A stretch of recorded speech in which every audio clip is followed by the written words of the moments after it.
Unchained here. If you're new to this channel, I typically host podcasts about crypto. This is going to be a very different segment given that we're now in this weird macro climate. We're at the brink of a war, potentially, God forbid.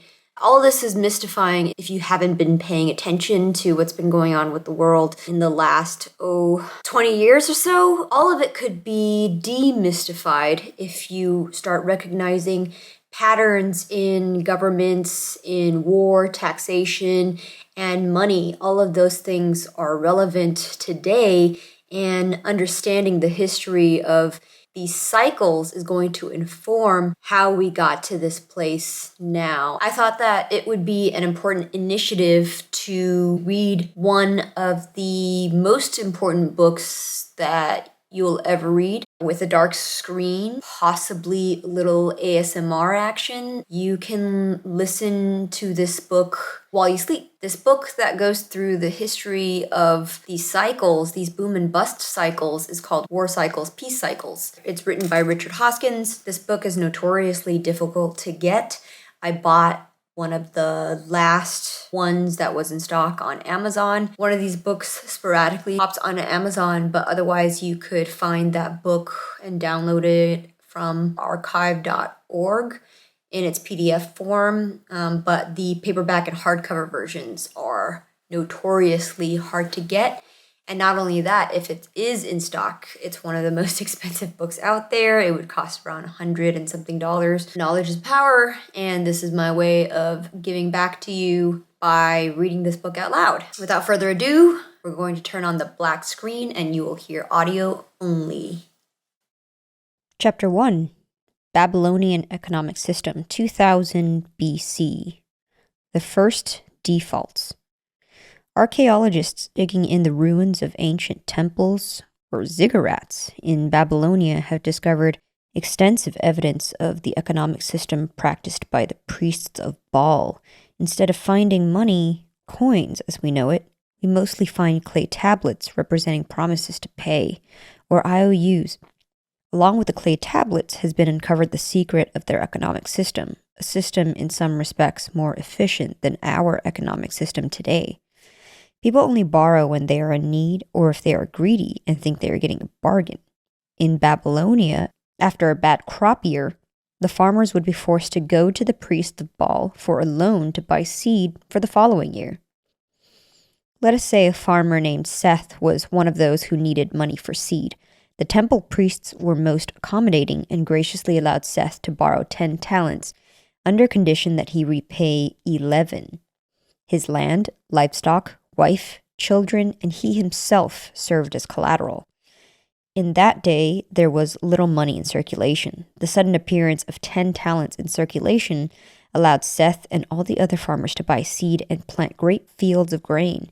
They also bought cattle and sheep and many other necessary things. Here we have a situation of debt of 11 talents coming due, while there are only 10 talents in circulation with which to pay.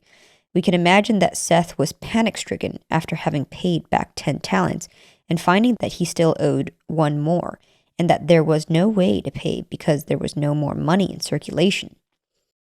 He could offer the priest thousands of bushels of grain in payment, but the contract he signed was due to be paid in talents, not grain. Cattle? Seth had herds of cattle, pigs, and flocks of sheep. These were also turned down. The contract was to pay in talents, not sheep and pigs. Seth had gathered up the only 10 talents in circulation to pay down on his 11-talent debt, and now there was no money to be had. Land, corn, cattle, sheep, and pigs had no value as payment against his debt. The contract he had signed stated he was to pay talents only, and there were no talents in circulation. Chapter 2. Default and Prohibition of Usury. Now arrives the moment of truth. Default. Bankruptcy.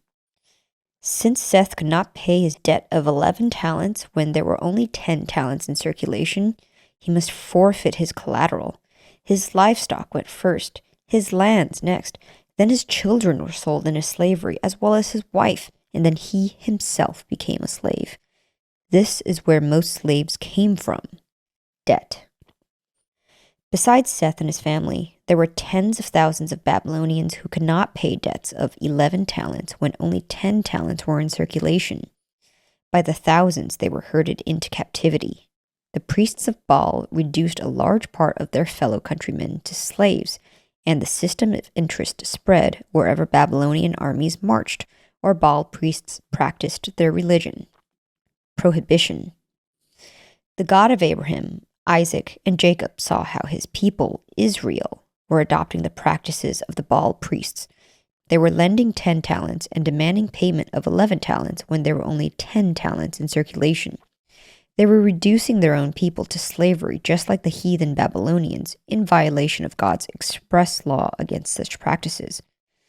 Thou shalt not lend upon usury to thy brother, usury of money, usury of victuals, usury of anything that is lent upon usury.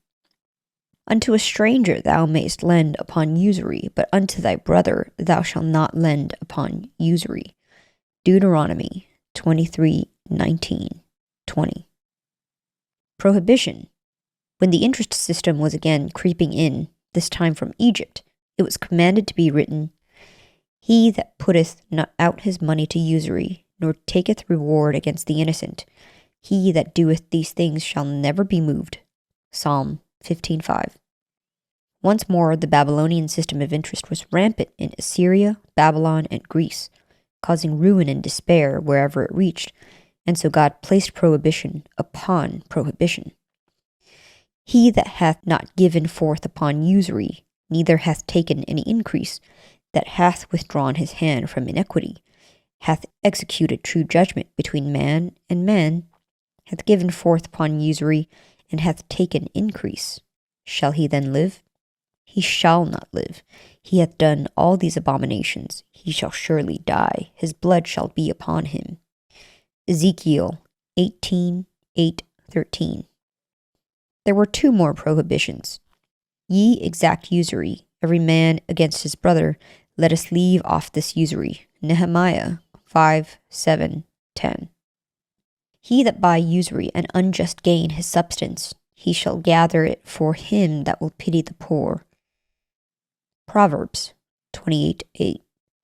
Those who would like to profit from the system turn to Luke 19, verses 12-29 to justify their conduct. This is the parable of the 10 talents written in 30 AD, where the Lord comes and supposedly asks for his money with interest. Through the centuries, our ministers have told us that the Holy Bible is without error. Every other mention of interest in the Scripture is to forbid it. This one does too, if one reads the Scripture as our grandfathers were taught to read it. In this example, the Lord left money with different servants. All prospered but one. That one was asked to give an account. He replied by saying that he feared the Lord because he was an austere man, meaning a harsh man. Everyone knows that the God of Israel is not harsh, but gentle and long-suffering. This proved the servant a liar. He then said, Thou takest up that thou layest not down, and reapest that thou didst not sow. This was calling his Lord a thief. God is not a thief. It proved the servant twice a liar. Out of his own mouth the servant proved that he was worthless by not doing anything with the talent entrusted to him. Next, he was caught twice in lies. Then his master asked him why he did not add insult to injury by putting the money at usury, a forbidden act, so that the servant could then call his master a usurer too. Masters are responsible for their servants' actions. After being called a liar and a thief by a worthless servant, the Lord instructed that the money be taken from him and given to a productive servant. Every verse in the Bible dealing with usury condemns the practice. This is the one single example that modern-day apologists for the system try to twist into their service. Thomas Aquinas of the Catholic Church and Martin Luther of the Protestant Church agree that the parable of the 10 talents does not remove the prohibition against the use of interest. Chapter 3. Early Banks and Bankers. Since the earliest times, there have been banks and bankers. The type of bank which was approved operated simply to bring a person with money together with a person who needed money, and together they became partners in a joint venture business enterprise.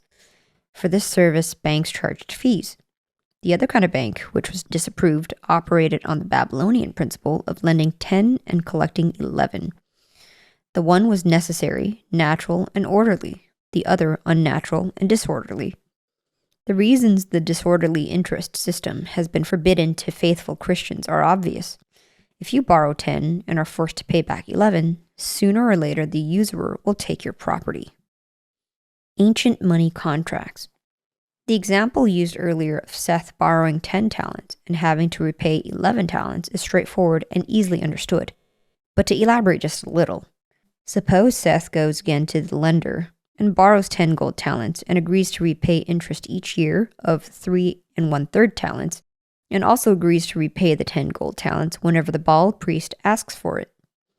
Each year for 3 years, Seth pays 3 1/3 talents. At the end of 3 years, there is no more gold in circulation, and Seth must ask for a loan in order to pay the interest he had agreed to pay, or forfeit his farms, children, etc.